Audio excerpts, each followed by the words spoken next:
മുത്തശ്ശി വിളിച്ചിരുന്നു അല്ലേ? ആ, ഞാൻ ഫോൺ മുറിയിൽ വെച്ചിട്ട് താഴെ വരെ പോയിരുന്നു. റിങ് ചെയ്തതൊന്നും കേട്ടില്ല. ആ സാരമില്ല. ഞാന് അഷിതയുടെ കാര്യം അറിയാൻ വിളിച്ചതാ. ഇപ്പോ വസുമതി പൂർണിമയെ വിളിച്ചപ്പോ കാര്യങ്ങളൊക്കെ അറിഞ്ഞു. ഇവിടെ എല്ലാവർക്കും വലിയ സന്തോഷായി. ഇവിടെ എല്ലാരും വലിയ സന്തോഷത്തില.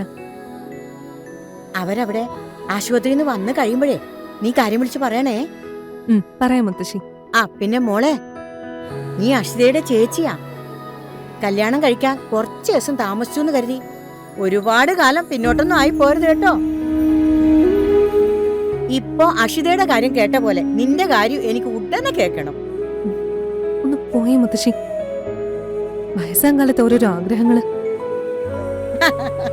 മുത്തശ്ശി ആയാലോ അത് പോരെ?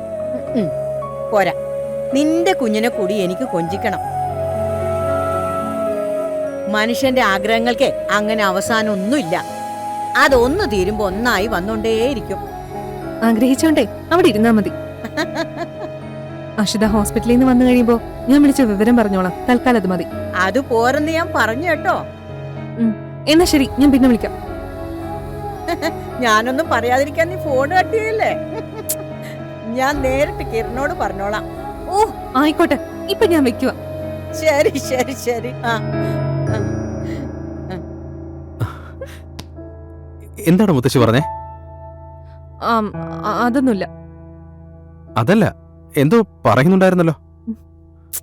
കാര്യം പറ. ഒന്നുമില്ലെന്ന് പറഞ്ഞില്ലേ? പറയടോ.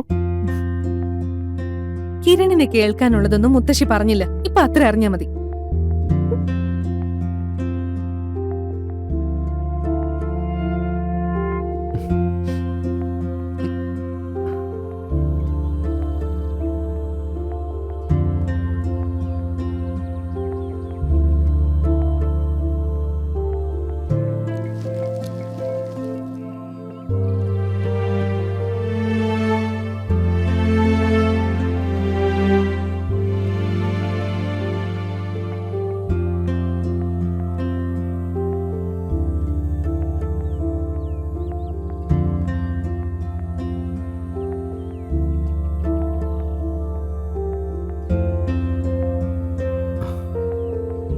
എന്താടോ മാറിയോ നിന്ന് ആലോചിക്കുന്നേ? മുത്തശ്ശി പറഞ്ഞതിനെ കുറിച്ചാണോ? അതെ.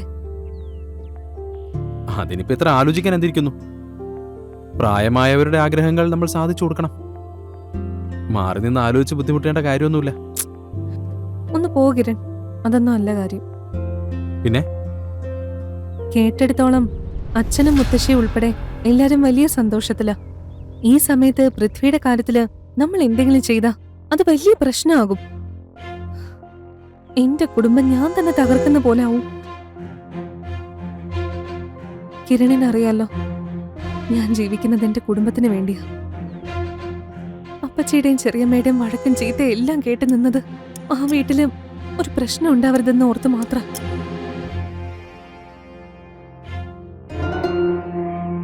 അതൊക്കെ എനിക്ക് അറിയാലോ ദുർഗേ. പക്ഷെ ഞാനിപ്പോ എന്ത് ചെയ്യും? ഏത് വിധേനയും മേനോനെ കണ്ടെത്തുമെന്ന് മനസ്സുകൊണ്ട് പ്രതിജ്ഞ എടുത്തവളാ ഞാൻ. എനിക്ക് അയാളിലേക്ക് എത്താൻ ഇത്ര നല്ലൊരവസരം വന്നിട്ടും ഒന്നും ചെയ്യാൻ പറ്റാതായാം എന്ത് ചെയ്യും നമ്മള് പിന്നെ?